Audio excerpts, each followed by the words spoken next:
الرحيم. انطلق الشوط الرئيسي من ال5 كيلومترات سن التحدي والإثارة من ال5 كيلومترات. إذا أسماء عديدة باحثة عن الناموس الغالي، باحثة عن الناموس الغالي في ميدان الحوراء، في ميدان الحوراء بمحافظة أملج التابعة لإمارة منطقة تبوك. إذا شوط ال5 كيلومترات والجائزة دراجة مقدمة للفائز بالمركز الأول، زائد كاس. نشكر المتبرعين من دعموا هذا السباق بروح مادي وروح معنوي. نشكر الشيخ حسن بن سلطان الجهني، كما نشكر المضمر الذهبي سليم بن مسعود الجهني، ونشكر أحمد بن محمد الفاردي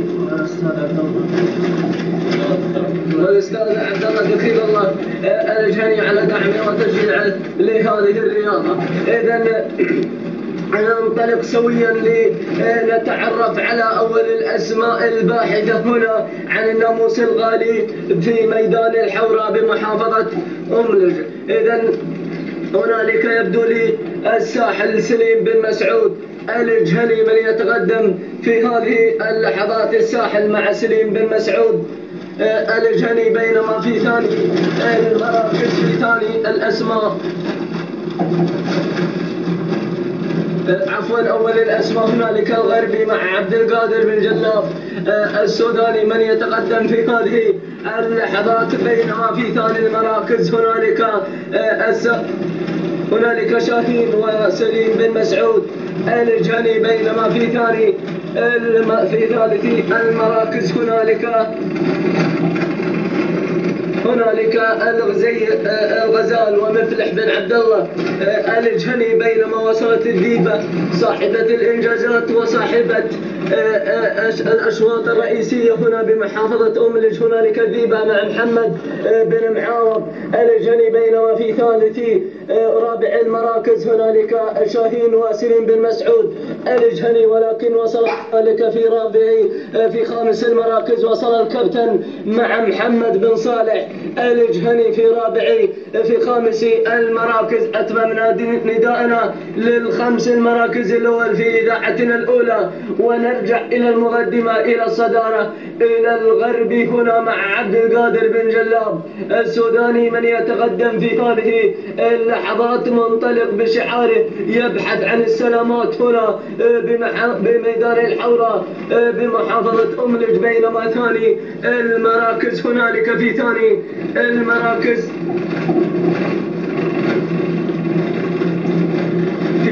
المراكز الغزال مع مفلح بن عبد الله الجهني، في ثالث المراكز شاهين مع سليم بن مسعود الجهني، ورابع الأسماء رابع التحديات الذيبة ومحمد بن معاوض الجهني، وخامس الأسماء أرى الكابتن في خامس الأسماء في خامس التحديات مع محمد بن صالح الجهني. ولكن العودة إلى الغرب هنا في مقدمة هذا الشوط مع بوابة العبور. هنا 3 كيلومترات مع الغربي 2 كيلو قطعنا مع الغربي هنا مع عبد القادر بن جلاب السوداني. بينما في ثاني المراكز هنا الغزال مع مفلح بن عبد الله الجهني في ثاني الأسماء. في ثالث التحديات وصل شاهين مع سليم بن مسعود الجهني، ورابع الأسماء رابع التحديات هنا الذيبة مع محمد بن معاوض الجهني، خامس الأسماء الكابتن مع محمد بن صالح الجهني. ولكن الغزال هنا مع مفلح بن عبد الله الجهني، ولكن وصلت الذيبة على ثاني المراكز، على ثاني التحديات الذيبة مع محمد بن معاوض الجهني في ثاني المراكز في ثاني التحديات. ولكن هنا الغربي عبد القادر بن جلاب السوداني من يتقدم في ثالث المراكز. شاهين سليم بن مسعود الجهني في رابع الأسماء. وصل الكابتن هنا على خامس المراكز مع محمد بن صالح الجهني ووصل هنالك الساحل سليم بن مسعود الجهني في سادس الأسماء، ولكن العودة دائما ما تكون إلى الصدارة. هنا مع غزال مع مفلح بن عبد الله الجهني من يتقدم في هذه اللحظات. ثاني الأسماء وثاني التحديات الذيبة مع ثاني الأسماء. هنا محمد بن معاور الجهني ولكن الغربي في ثالث المراكز في ثالث التحديات، ولكن وصل الساحل. وصل الكابتن هنا اسمين خطيرين في عالم رياضة الهجن، الكابتن والساحل. هنا في ثالث المراكز في مركز واحد. هنا الكابتن في ثالث الأسماء محمد بن صالح الجهني والساحل سليم بن مسعود الجهني، ولكن الغزال هنا ممثل ميدان المرامية مفلح بن عبد الله الجهني من يتقدم في هذه اللحظات. ثاني التحديات وصل هنالك في ثاني الأسماء في ثاني التحديات الذيبة والكابتن هنا واصل. الكابتن واصل ممثل هنا ميدان الحوراء بمحافظة أملك، ولكن ثالث الأسماء الساحل سليم بن مسعود الجهني. هي الشوط الرئيسي الخاص بسن الكبار بسن الجداع من المسافة 5 كيلومترات. اشتد التحدي واشتد الصراع هنا مع غزال مع مفلح بن عبد الله الجهني. ثاني الأسماء الكابتن مع ثاني الأسماء مع ثاني التحديات الكابتن في ثاني التحديات، ولكن الساحل في ثالث الأسماء. ولكن العودة إلى الغزال هنا مفلح بن عبد الله الجهني، ولكن الكابتن في ثاني الأسماء في ثاني التحديات.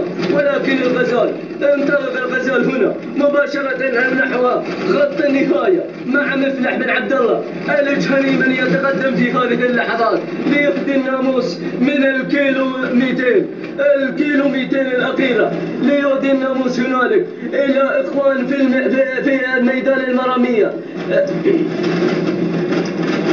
مع الغزال هنا مع مفلح بن عبد الله الجهني من ينطلق في هذه اللحظات. الكابتن في ثاني المراكز في ثاني الأسماء ثالث الساحل، ولكن الغزال انطلق الغزال مع مفلح بن عبد الله الجهني ما شاء الله تبارك الله. انطلق مباشرة نحو خط النهاية انطلاقة الفوز والناموس. سلام تحية واحترام، سلام الغزال، سلام مفلح بن عبد الله الجهني على فوز الغزال وانتزاعه الناموس والكأس المقدم من عبد الله بن دخيل الله الجهني الداعم لهذه الرياضة. إذن سلام الغزال، سلام تحية واحترام بدون منافس على الإطلاق.